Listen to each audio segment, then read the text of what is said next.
Good morning, folks. I'd like to welcome you this morning as the crack of dawn is happening now. Sun's getting ready to break over the horizon here. Just popped over the hill, and I was just looking at the temperatures up in Relief, North Carolina. Setting at 18 degrees this morning, folks. Mighty cold. It's cold here, but not that cold as it is, on top of these mountains. It gets really cold when you get up to altitude, and especially in the altitude and you're in a holler. So we just wanted to let you know that this morning, 18 degrees right now is what the weather bug app is showing on my phone, and it's mighty cold. We've been working hard this week ever since you folks answered the call for the heaters, and those heaters have come in. I talked to Pastor Tim, Brother Bud, and they say there's over 2,000 heaters in Bethel that has come in. Well, since then, we made a run to Newland to help Patara, her cousin Julia, up at the High Country Clinic there on Cranberry Street. We made a big run up there, took a truckload of heaters to that. We also took heaters to two other locations there in Newland. I've been following Patara and their stuff they got going on out of the clinic, and we understand that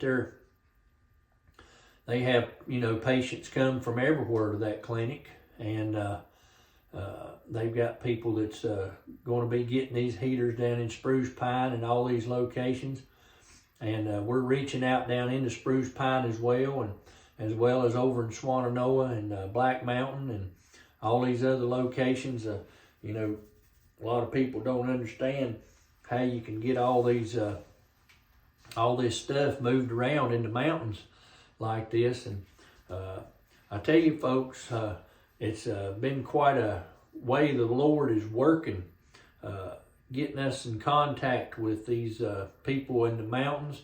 Brother Bud is stumbling into people constantly. Other members of the Bethel Wesleyan church that's helping him get some goods moved around. Just run into people that are kind of spearheading their own little distribution area for their community, and we find out who they are, and they're asking for stuff. And the Lord has blessed this operation that we're working on. 21 churches, folks, have come together and are helping supply, and that's just the ones that I know of, are helping supply the Bethel Wesleyan Church there in Flat Rock. With that becomes a main distribution hub, the Flat Rock Wesleyan Church. And Pastor Tim and his congregation, behind the scenes, you have no idea what these folks are doing. They're putting in 10-hour days as stuff's coming in, and doing all this work, sorting stuff out, getting stuff separated. And that way, when these lists from these different locations come in by text or a phone call that we need stuff in over near Weaverville, they get that set up, and they get that in a corner. And then they need stuff in Red Hill. That stuff gets put and pulled and set over in the corner. And then they need stuff in Newland, a couple of locations up there. That stuff gets pulled. Bakersfield, Burnsville, Black Mountain, Swannanoa, Chimney Rock, Lake Lure, Bat Cave.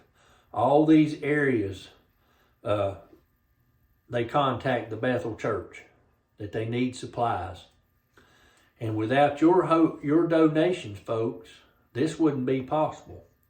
There'd be a lot of people perish, I'm going to guarantee you that, had it not been for you folks stepping up to the plate and hitting a home run.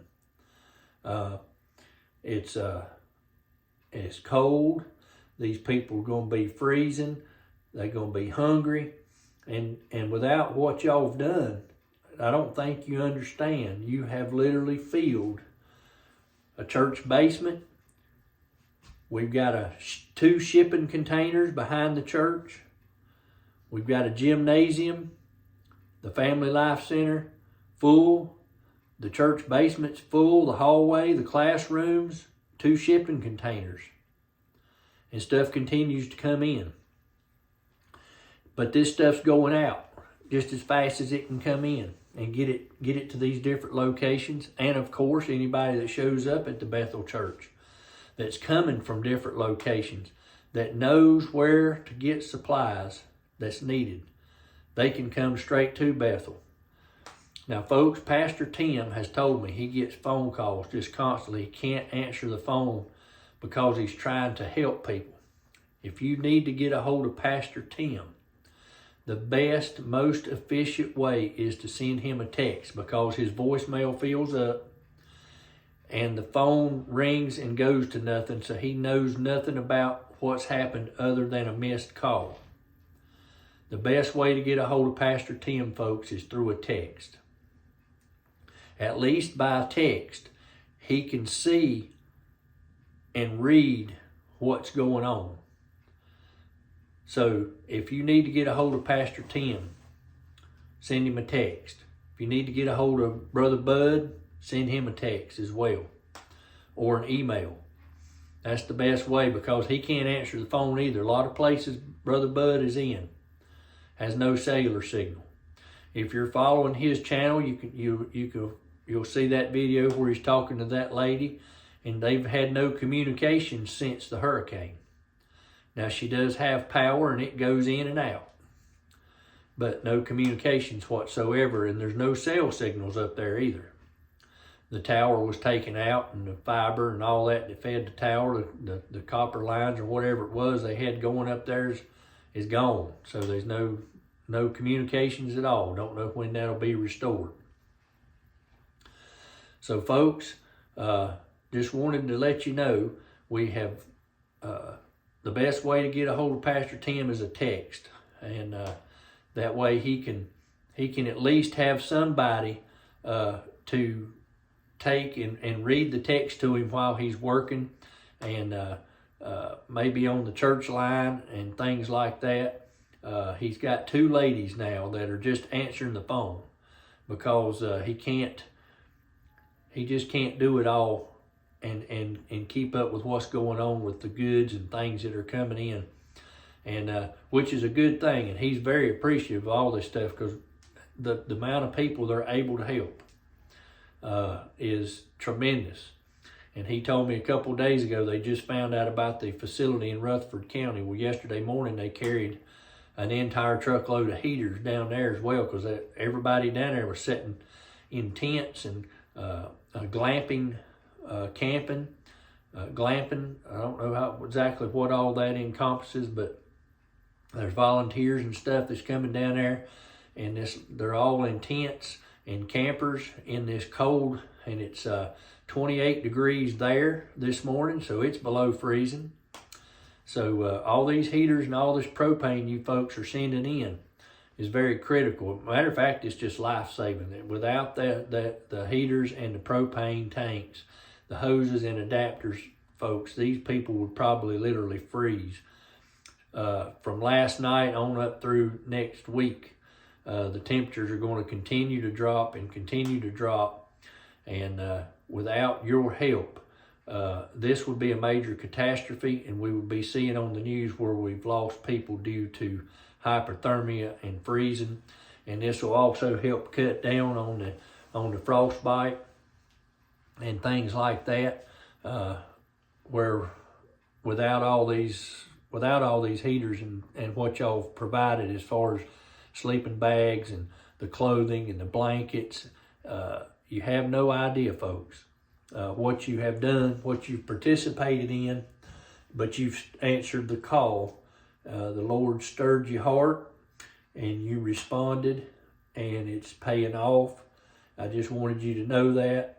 Pastor Tim says and Brother Bud and the entire congregation at the Bethel Wesleyan Church wanted to express their sincere gratitude for you folks in providing them with the ability to be a service to all the communities in Western North Carolina. Folks, check the videos out. We've started putting these videos out on these families that have been vetted, that are needing help to rebuild and get back into their homes. So we've already got 2 families now that are videos. The story of them are on the channel here. So you can go see the first 2 families. Did not include any names for privacy reasons. We didn't want to embarrass them. And none of the names have been given. But you can see and hear their story of what's happened and everything, what they need and stuff like that, the long-term and the short-term needs. So check those 2 videos out. There's going to be 4 more coming, and there may be a 5th one.